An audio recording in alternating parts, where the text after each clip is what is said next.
था ज्योति ने ज्ञान और वैराग, जिन पर बुढ़ापा है, जिन्हें जवान होना चाहिए उन पर बुढ़ापा है, मैया पर बुढ़ापा आना चाहिए तो माता जवान हो गई। बड़े शर्म की बात। बाबा नारद से वार्तालाप कहती है, भक्ति कहती है क्या बताएं बाबा, जिनकी माँ जवान हो बेटों पर बुढ़ापा हो तो बड़े शर्म की बात। बाबा सुनो मेरी बात, महाराज बात है लज्जा की, मरने की खास निशानी है।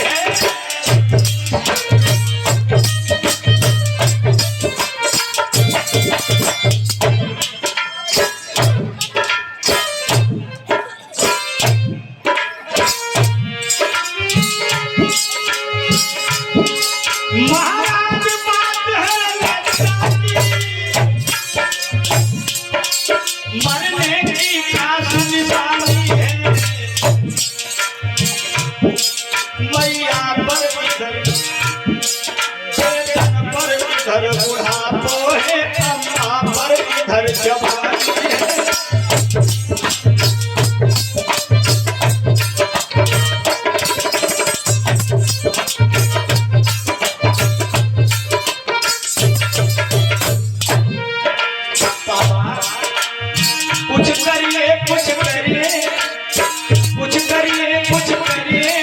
बदनामी माता हो गई है, कुछ करिए कुछ करिए। बदनामी माता हो गई है, कुछ करिए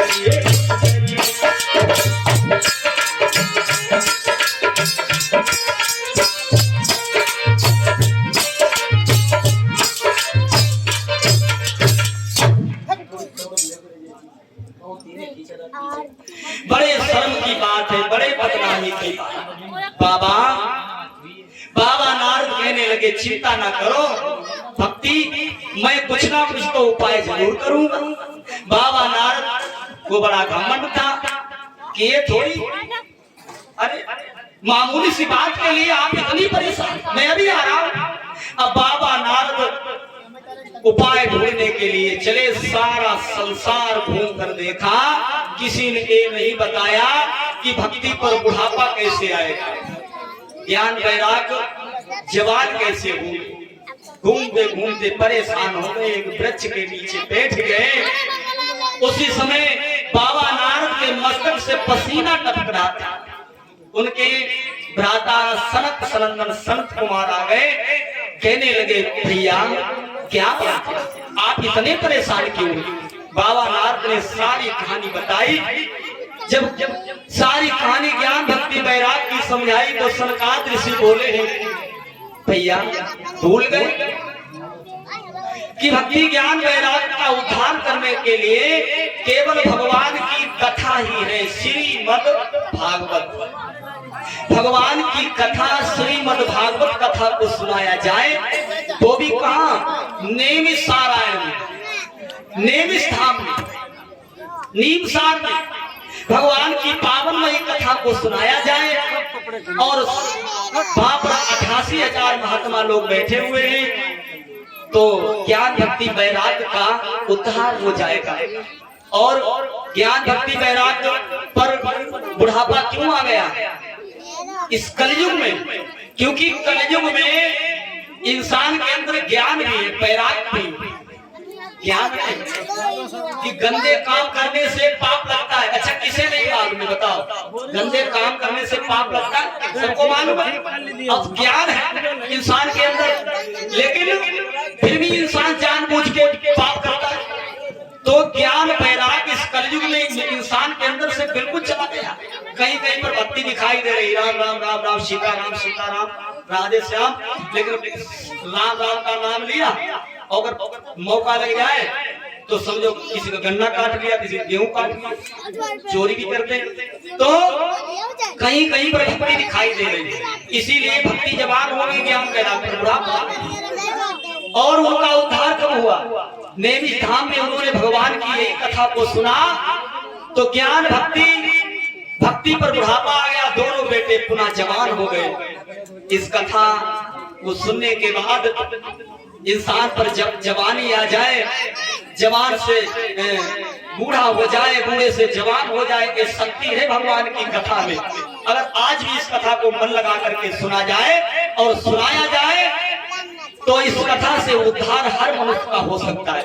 लेकिन ना तो वो सुनने वाले कथा को, ना वो सुनाने वाले। और क्या चाहिए इस जमाना में? रंग रंग रिंगा रिंग।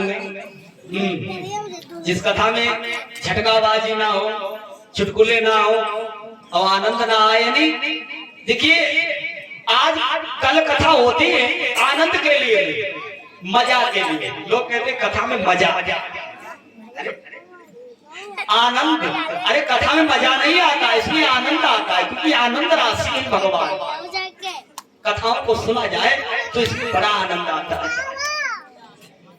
और ज्ञान भक्ति वैराग के बाद कथा का प्रसंग आता है धुंधकारी ज्ञान वैराग के बाद आत्मदेव ब्राह्मण, जो दक्षिण दिशा के रहने वाले थे। आत्मदेव ब्राह्मण बड़े सीधे थे, बहुत सीधे। उनकी पत्नी का नाम था धुंधुली। घरवाली का नाम ही बड़ा जबरदस्त था, क्या? धुंधुली। और आत्मदेव ब्राह्मण बड़े सीधे, बड़े सज्जन। लेकिन लोगों को धुंधुली आत्मदेव ब्राह्मण को बार बार मारना, गाली देना, बात ना मानना, खाना ना बनाना। एक तो कर्कशा थी और दूसरी बात परीक्षित जी उसके कोई संतान नहीं थी। संतान वो बांझ थी। आत्मदेव ब्राह्मण सोचने लगे हैं कोई बात नहीं, अगर मेरी पत्नी बांझ है, कोई संतान नहीं है मेरे घर में, चलो एक गाय हम ले आते हैं दूध के लिए, उसका बछड़ा हो जाएगा। उसी को देखकर हमारा मन बहक जाएगा। एक गाय लेकर के आए, लेकिन लोग कहते हैं वो गाय भी बांझ हो गई। जब से आत्मदेव ब्राह्मण के घर में आई, उस गाय ने कोई बछड़ा ही नहीं दिया। सारे किस्मत इंसान की जब बिगड़ती है लोगों, तो इंसान की साथ नहीं देती है। एक कदम आगे को बढ़ाता है तो हजारों कदम पीछे हट जाता है। संसार में आत्मदेव ब्राह्मण की किस्मत खराब हो गई, संतान नहीं है। आस पड़ोस के लोग कहते हैं, परिवार के गांव वाले कहते हैं कि जिसके संतान नहीं होती उसका चेहरा नहीं देखा जाता है। और वैसे इतिहासों में लिखा है, जो प्राणी अपने जीवन में, जो प्राणी अपने जीवन में, अब मेरे हाथ पुत्र नहीं मांगते।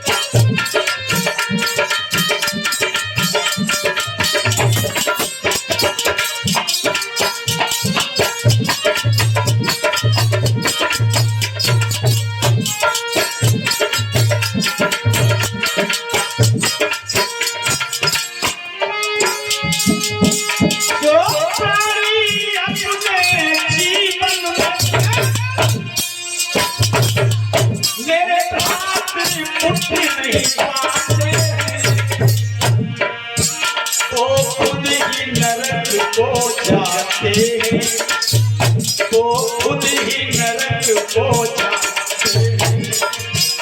और पुरखों को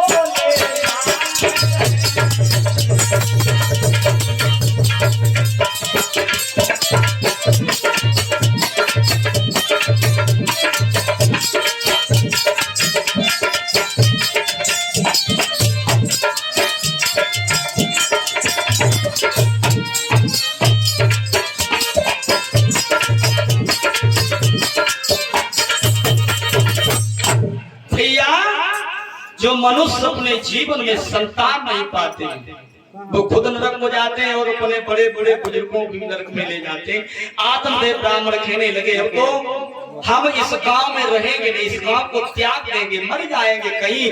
आधी रात के समय आत्मदेव ब्राह्मण मरने के लिए एक जंगल में पहुंचे। जंगल में जाकर के पहुंचे हैं, संयोग से बाबा नारद मिल गए।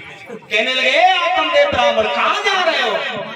आत्मदेव ब्राह्मण कहने लगे तुम कौन हो इस रात में आए हो मुझे रोकने वाले? अरे मुझे जाने दो, मैं कहीं जा रहा हूँ। अरे कहाँ जा रहे हो ब्राह्मण देवता? तुम्हारे चेहरा पर इतनी, अरे आप चेहरा पर इतनी बेरुखी लादे हुए कहाँ जा रहे हो, क्या बात है? आत्मदेव ब्राह्मण कहने लगे बाबा भजन करो जाकर के, तो मेरा दुख नहीं, क्यों क्या करोगे पूछ करके हमारा दुख? अरे छोटा मोटा दुख नहीं है, मेरे ऊपर दुखों का पहाड़ टूटा हुआ है, और दुखिया का दुख दुखिया ही जानती है, गरीब का दुख गरीब ही जानता है। क्या है भैया? बिल्कुल बोलो ना। और क्या जाने वो पैसा वाले लोग गरीबी क्या होती है भैया। आत्मदेव ब्राह्मण कहने लगे हट जाओ मेरे सामने से, मुझे जाने दो, मैं मरने के लिए जा रहा हूं, मेरी रास्ता ना रोको। नारद कहने लगे नहीं, बताओ क्या दुख है? अरे कुछ बताओगे, छोटा मोटा दुख दूर भी कर सकते हैं। आत्मदेव ब्राह्मण कहने लगे सुनो, जिसने न करी गुरु की संगत, ज्ञान लड़ाई क्या जाने, बेटे की ममता माँ जाने, वो पांझी लुगाई क्या जाने।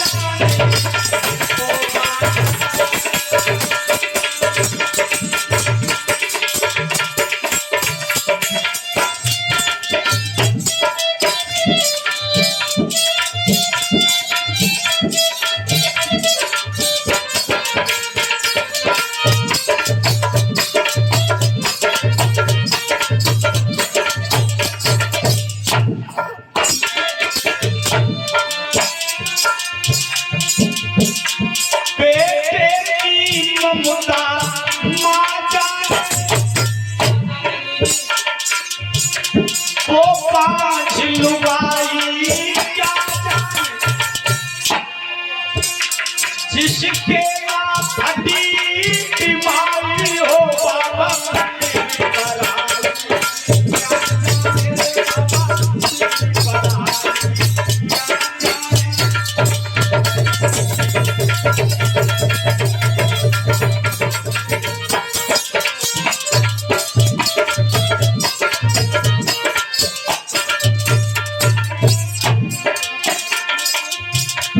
जिसके ना फटी बीमारी हो वो पीर कराई,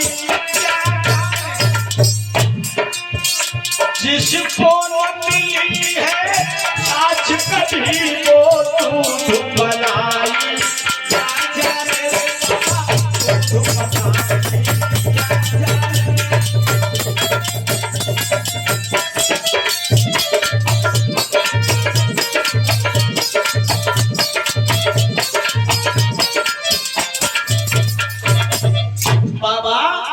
जिसने न करी गुरु की संगत को ज्ञान लाई क्या जाने, बेटे की ममता माँ जाने को पांच लुगाई क्या जाने।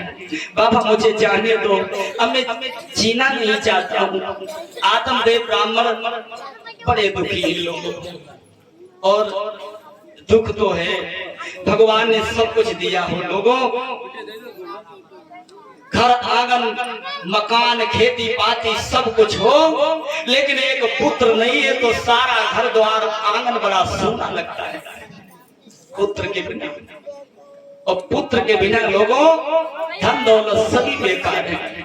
लोग कहते हैं कि पुत्र मेरे होगा लाठी का सहारा बनेगा, बुढ़ापे का सहारा बनेगा। माता पिता को बड़ी इच्छा होती है, और पुत्र उनका दीपक भी बताया जाता है, जिसके पुत्र नहीं उसका कहते उसके कुल का चिराग बुझ गया। समय समय पर लोगों की याद आती है, पुत्र की याद आती है बुढ़ापा आ जाने के बाद। कभी नहीं लिखा है पुत्र की याद आती है बुढ़ापा आ जाने के लोग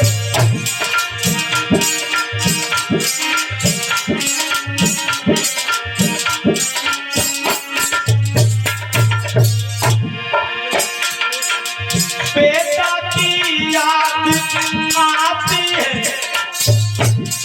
बुढ़ापा आ जाने के बाद, भैया की याद आती है रण में हार जाने के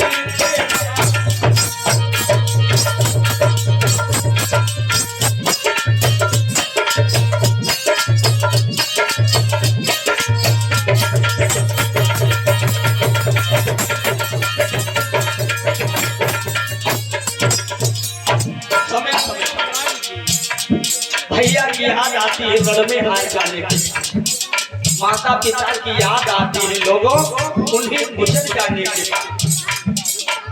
माता पिता की पहले लड़का परवाह नहीं करते, माता पिता पर बुढ़ापा आ जाता है, भैंसियन की सार में 4 पाई डाल देते हैं, कोई कीमत नहीं करता है। माता पिता लोगों गुजर जाते हैं, उसके बाद में माता पिता की अहमियत मालूम पड़ती है। मालूम होता होगा जिनके माता पिता नहीं है उन्हें एहसास होता होगा, याद आती है लोग समय समय पर। माता पिता की आती है उन्हें गुजर जाने के बाद,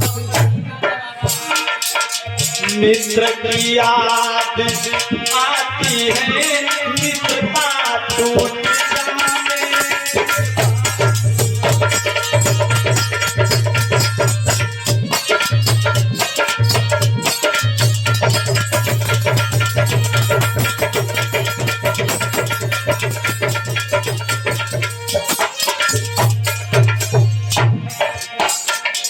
उसके दिल से पूछो जिसके एक बेटा नहीं, उस बहन से पूछो जिसके एक भैया नहीं, उस भाई से पूछो जिसके एक बहन नहीं है। भैया को याद आती अपनी बहन नहीं, भैया तुझे मेरी बहन आए भैया तुझे लेके आए, जिसके बहन नहीं है तो रास्ता देखता है, दुनिया की बहनें आती हैं। अगर मेरे भी एक बहन होती तो भैया तुझे लेकर के चुप जाता। भैया को याद आती है भैया तू जब आने बहना को याद आती है रक्षा बंधन आने।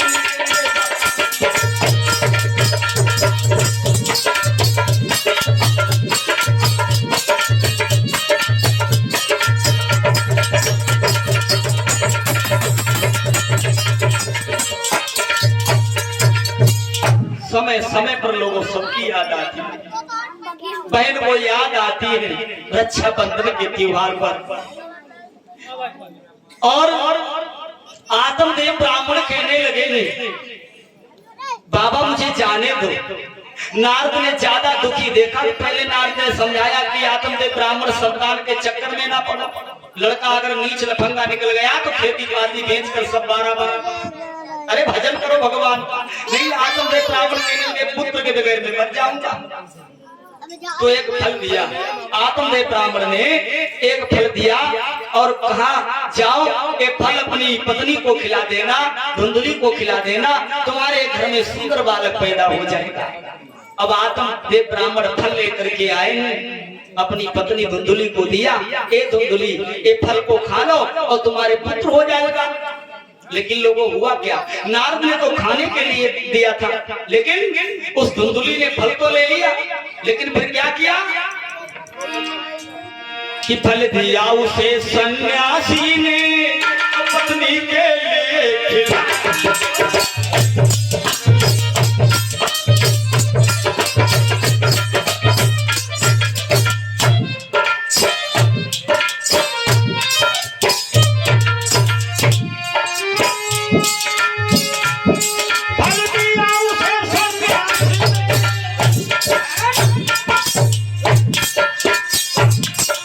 पत्नी के लिए पर पापी तैयार नहीं संकट का कैसे उठा।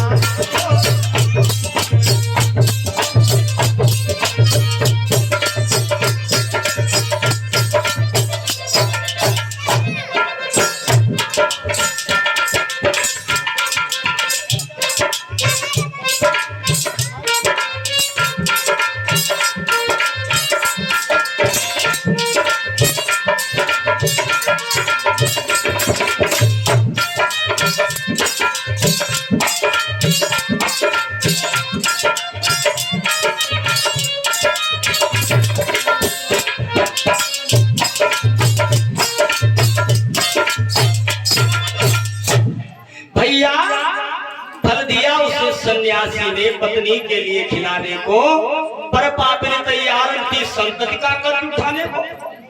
फल तो ले लिया, सोचने लगी अगर मैंने फल खा लिया तो संतान गर्भ में ठहर जाएगी, मलमूत्र पीड़ा दर्द नहीं, मुझसे कुछ सहन नहीं होगा।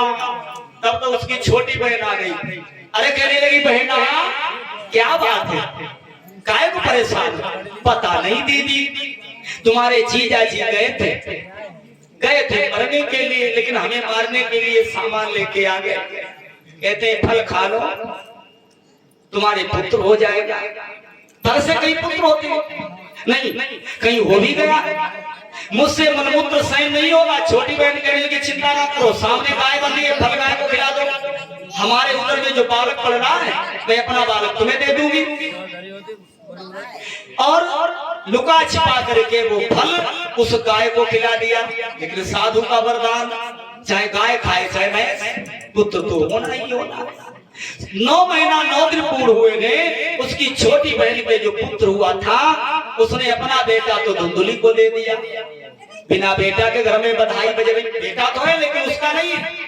छोटी बहन बधाइयां बजने लगी, आत्मदेव ब्राह्मण बड़े खुश हैं। और जब पुत्र का जन्म हुआ उसी समय एक गाय ने भी एक पुत्र का जन्म दिया। शरीर तो हमारे मनुष्य जैसा था, लेकिन शरीर में केवल 2 ही अंग बदले हुए थे, कान गाय जैसे थे। सारा शरीर हमारे तुम्हारे जैसा। चतुर ब्राह्मण और विद्वानों ने उसका नाम रखा गोकर्ण। क्या बात है, बड़ा सुंदर नाम गोकर्ण। और धुंधुली के पुत्र का क्या नाम रखा? धुंधकारी। ले अम्मा को नाम धुंधुली और लल्ला को नाम धुंधकारी। नाम से कुछ भी फर्क पड़ जाता है। नाम अगर दया राम है तो कुछ तो दया उसके अंदर होगी, और नाम अगर गंत होगा तो काम भी उसके गंत हो जाएंगे। तो अब देखिए धीरे धीरे वो सियाने हुए, 5-5 वर्ष के दोनों बेटा हुए। गोकर्ण तो भगवान का नाम जपने लगा 5 ही वर्ष की अवस्था में। अब छोटे छोटे बच्चों को ले जाता है साथ में। देखिए कभी नाक काट ले, कभी जीभ काट ले, कभी चुटिया काट ले, कभी कुइया मटके दे, कभी कांटे चुभाए दे। तो उसके इतने काम गलत हो गए, वो इतने गंदे कार्य करने लगा। अब जब बताओ 5 वर्ष की अवस्था में इतने खूंखार दिखाई दे रहा है तो बड़ा होगा तो क्या होगा? अरे भैया जब 18 बरस का हुआ, 18 गुंडा लट्ठा पट्ठा पहलवान दारू पी करके गलियों में, मेरा नाम धुंधकारी है,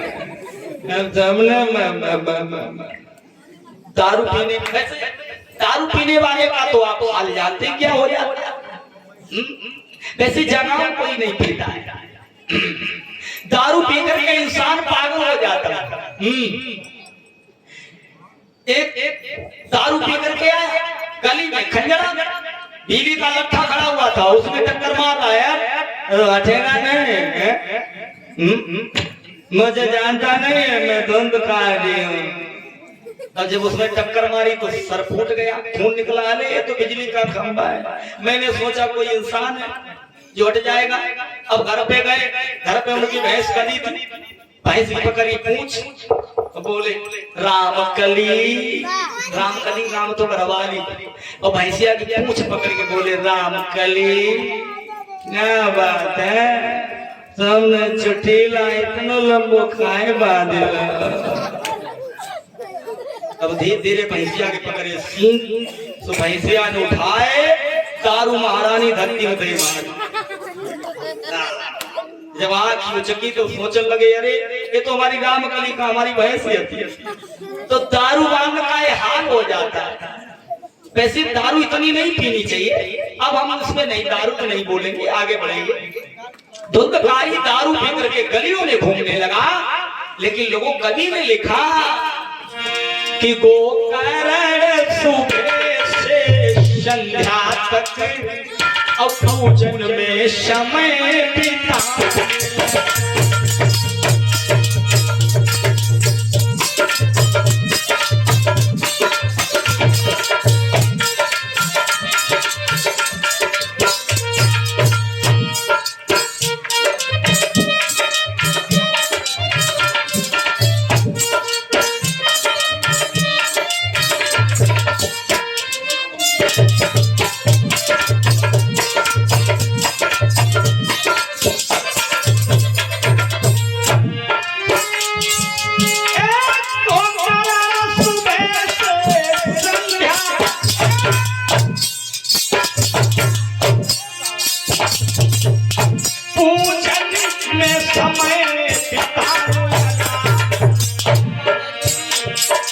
बीच धुंधकारी देखो बेश्याओं के घर जाने।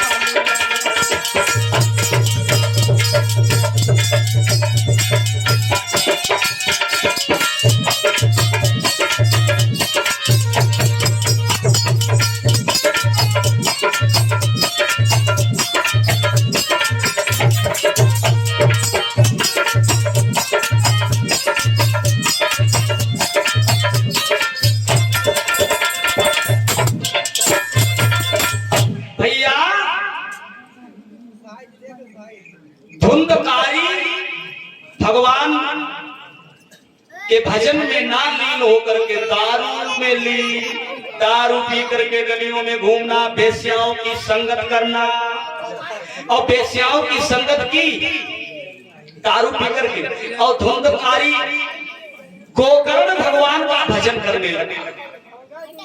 खेती पाती धन दौलत मकान सब कुछ बेच कर उसने ताप लिया, कुछ भी नहीं रखा। अब तो गोकर्ण भगवान का भजन करने के लिए छोड़कर घर को चले गए। आत्मदेव ब्राह्मण सोचने लगे बाबा ने सही कहा था, कपूत घर में पैदा हो गया, अब क्या करें। आत्मदेव ब्राह्मण भी चले गए, गोकर्ण चले गए, आत्मदेव ब्राह्मण भी चले गए, घर छोड़ दिया। और घर में जब ज्यादा विरोध होता है ओ भैया थोड़ा नहीं काटना दो, थोड़ा कम बतलाओ। और आत्मदेव ब्राह्मण अब अकेले, कौन, धुंधकारी और धुंधुली। एक दिन डंडा लेकर के आया, अपनी माँ से बोला ए अम्मा, खाए खाए मोटी नहीं गई तो कहाँ धन दौलत तो तुमने छिपा करके रखा धरती में। अम्मा बोली लला कि हमने अपना मंगल सूत्र भी तुम्हें दे दिया उतार कर, कुछ नहीं है। ए डाय नबी है तेरे पास में, उठा के दे, नहीं तो जान से मार देंगे। सोचने लगी माँ कि धुंधकारी में जिंदा नहीं छोड़ेगा, कुछ बहाना करे। बहाना बता दिया, बेटा ढूंढ ले, तब तक थोड़ी देर में आना। धुंधकारी कहने लगा हाँ ढूंढ ले, मैं अभी आ रहा हूँ। माँ एक अंधे कुआं में जाकर के गिर गई, खत्म हो गई। घर पर आया, माँ को मरा देखा, घर भी बेच लिया, घर बेचकर दारू पी ली। अब बेस्याएं परेशान, बेस्याएं तो संगत उसी समय तक देती है जब तक तुम्हारे पास में पैसा है, और पैसा नहीं तो बेस्याएं साथ छोड़ देती है। अब बेस्याओं ने देखा इसके पास में पैसा भी नहीं है, कुछ नहीं है, हमारी दारू पीता है, हमें गाली देता है, क्या करें, इसे छुटकारा कैसे मिलना चाहिए। तो दारू पिलाई पहले, खूब नशा में हो गया, चारपाई पे लेट गया, बेस्याओं ने उसे कस लिया, चारपाई पे डीजल छिड़क दिया और लगा दी आग। धुंधकारी का सुहाग खत्म हो गया, बुरे कामों का बुरा अंत हो गया। और गोली खाकर फांसी लगा करके, टकरा करके, आत्महत्या करके जो लोग मरते हैं तो उन्हें पहली बात है मनुष्य का शरीर नहीं मिलता है, कई जन्मों तक वो प्रेत आत्मा में रहते। जब वो मरा तो कौन बना, प्रेत, महा भयानक प्रेत। अरे भैया, जहां पर गोकर्ण भगवान का भजन कर रहे थे, भैंसा बनकर, बकरा बनकर, मेढ़ा बनकर, सूकर बनकर, गधा बनकर के अब भजन में बिगड़ डालने लगा। गोकर्ण कहने लगे तू कौन है, अरे क्यों मेरी भजन में बाधा डाल रहा है। अब प्रेत को बोलने का भी अधिकार नहीं होता है, पानी पीने का भी अधिकार नहीं होता है। पानी कौन सा पीता है, सुबह सुबह सोच के जाते हैं, बस वही पानी पीता है। भैया आत्मदेव ब्राह्मण के बड़े सुंदर पुत्र गोकर्ण है, जिन्होंने अंजलि में जल लिया, जल के छींटे मारे तो आवाज आई भैया भैया मुझे बचा लो। बहुत तुमने समझाया, मैंने एक बात नहीं मानी और मैंने दारू पी करके बेस्याओं की संगत की। आज मैंने तुम्हारी अगर बात मान ली होती तो शायद मेरी ये हालत नहीं होती। वास्तव में लोगों, माता पिता समझाते, लड़के नहीं मानते। और जब जाकर के खंडक में गिर जाते हैं तो कहते हैं कि हमारे बड़े बड़े सही बात समझा रहे थे, मैंने उनकी बात नहीं मानी। अपने बड़ों की, अपने बुजुर्गों की, अपने माता पिता की बात माननी चाहिए। जो बच्चे बात नहीं मानते हैं, लड़के बात नहीं मानते अपने माता पिता की, वो जीवन भर लोगों जीवन भर रोते, जीवन भर माननी चाहिए। धुंधकारी बहुत पछताया, भैया हमें इस प्रेत आत्मा से छुटकारा दिला दो। कहते हैं लोगों कवि ने लिखा है, चाहे कितनों हो जाए बैर बदसुदी अपने किया, चाहे कितनों बैर हो जाए, लेकिन भैया पर अगर आपत्ति पड़ी है तो भैया देखता नहीं रहता है, उसे थोड़ा तरस आ जाता है। कवि ने लिखा एक लाइन, अरे भैया बिना भुजबल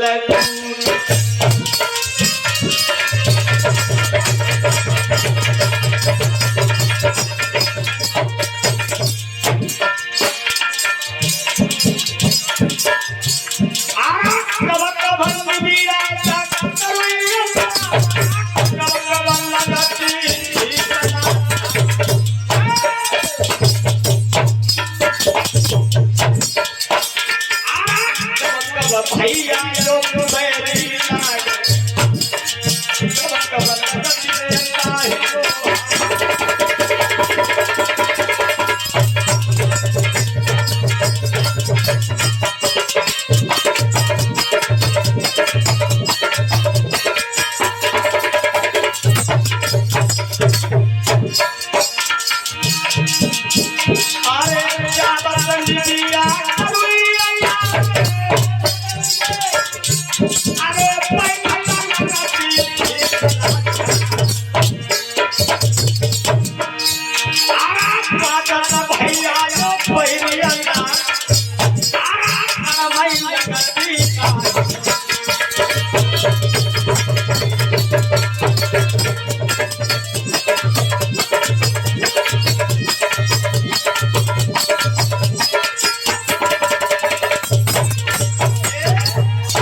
समय समय पर याद आती है लोगों, भैया की याद आती है रण में हार जाने के बाद।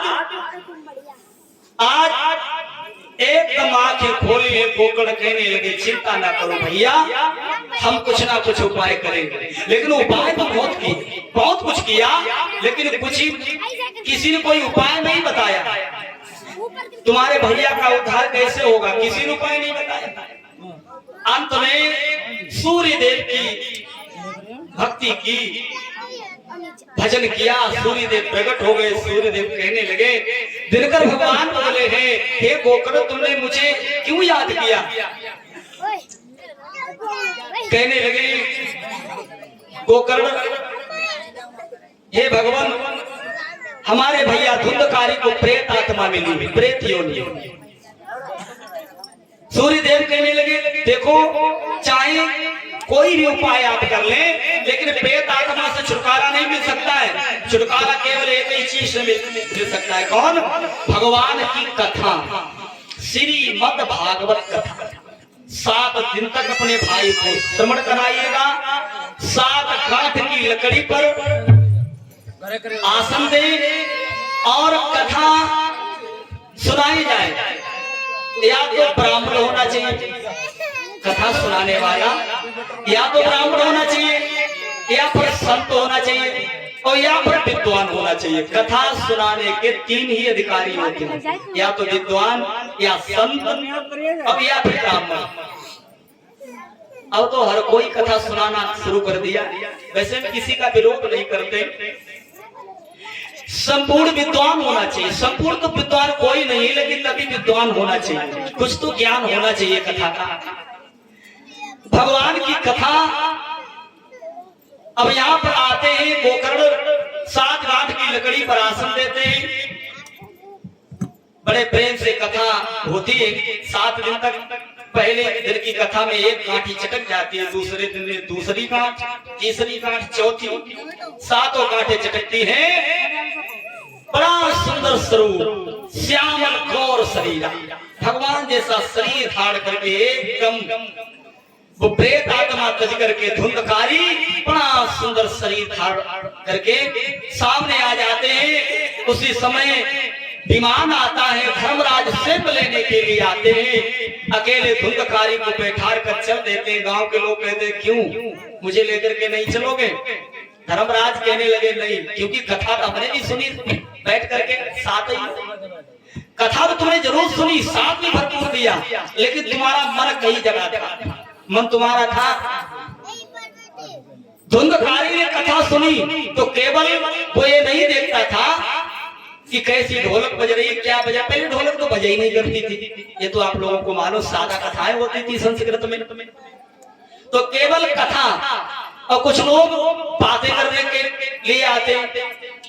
वैसे धर्मराज कहने लगे तुम बातें भी बीच बीच में करते थे और कुछ इधर उधर की भी बातें करते थे, इसीलिए तुम्हारा उद्धार नहीं हुआ। कथा को सुनना चाहिए मन लगा कर। कथा में केवल यही देखना चाहिए कि भगवान की कथा कहां से शुरू हुई, कहां तक पहुंची, और वहीं से उसे मन में, हृदय में डाल लेनी चाहिए, तभी इसका उद्धार होता है, उसका मनन करना चाहिए। अब यहाँ पर गोकर्ण धुंधकारी की कथा नहीं है, ये तो हम लोगों को प्रसंग बताया जाता है सुनाकर के कि इस कथा में कितनी शक्ति है।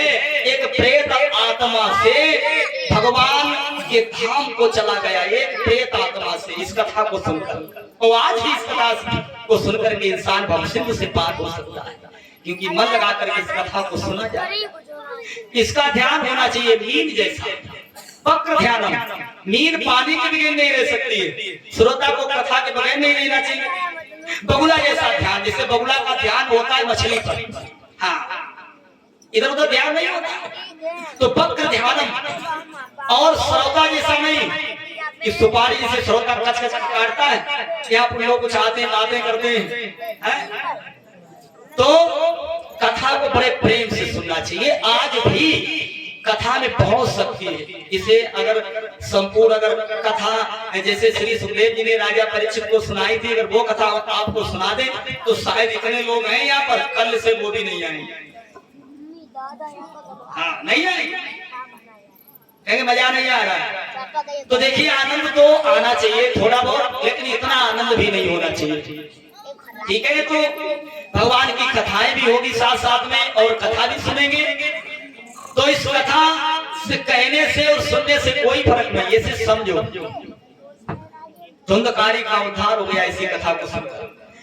बोल दुर्गे मैया की, सांची दरबार की। एक भजन बोलेंगे ताली बजा करके, उससे आगे का प्रसंग है महाराज परीक्षित का जन्म कैसे हुआ।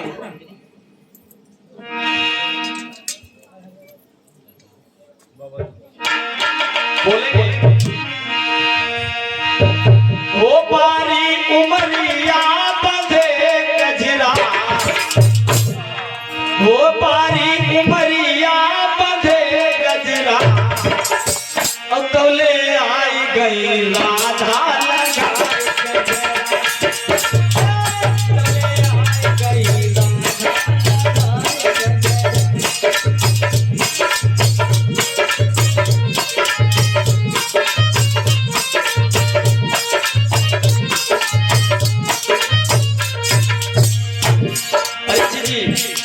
भाई दोनों लोग ताली बजाओ, दोनों लोग ताली, क्योंकि ताली बजाने से शरीर में कोई रोग नहीं आते। रुक जा, ताली बजाने से शरीर में रोग नहीं लगते।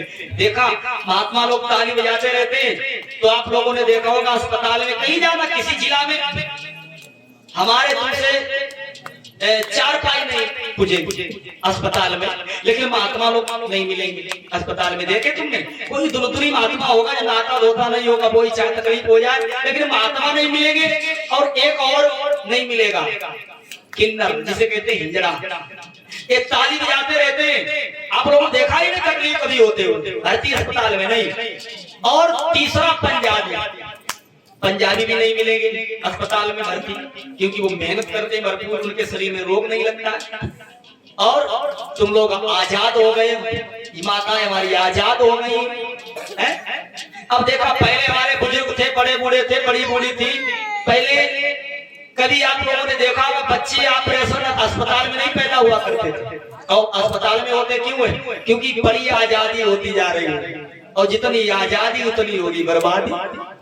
ताली बजाओगे, ताली बजाने से शरीर के जो नसों के स्रोत खून के खुल जाते हैं, जो जाम हो जाते हैं बैठे बैठे। बैठना नहीं चाहिए हद से ज्यादा।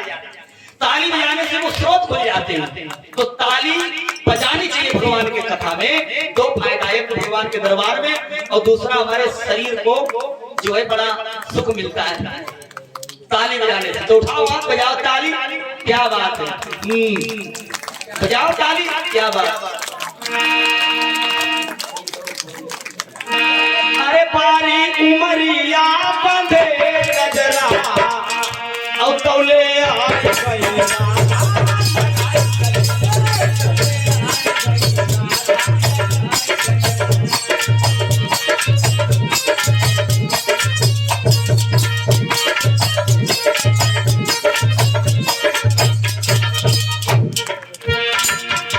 अम्मा बजाई ले ताली। हाँ जे बाबा। अरे चीनी आप तो इंजन है, ये पीछे सब डिब्बा बैठे। जब इंजन रेल का चलता धक धक धक तो डब्बा पीछे खटर पटर करते हैं। मौका कहीं कभी ताली बजाया करो, कहीं कभी नाच नहीं लिया करो। ए हाथन की मेहंदी राधा नुकी मोएला।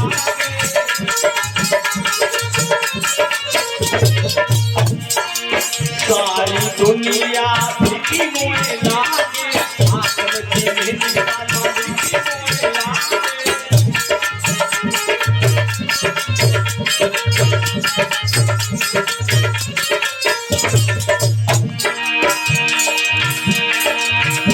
अरे अंबर बीच उमड़े वो एक गगन बीच उमड़े बदला।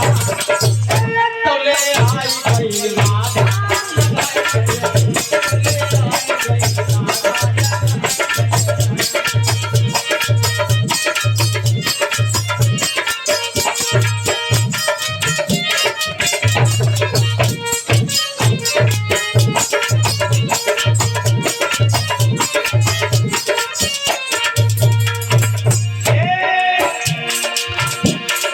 गले को हरबानी को मुई लागे।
पीछे वाले को गए, अभी नहीं जाएंगे, अभी तुम्हारे 9 दिन रुकेंगे। आ जाइए, थोड़ी देर और बोलेंगे कथा का प्रसंग। ज्यादा नहीं बोलेंगे, पहला दिन है। वैसे तो कभी हारते नहीं, आप बैठे रहेंगे हम सुनाते रहेंगे। अब थोड़ी देर और बोलेंगे। देखिए परीक्षित का जन्म,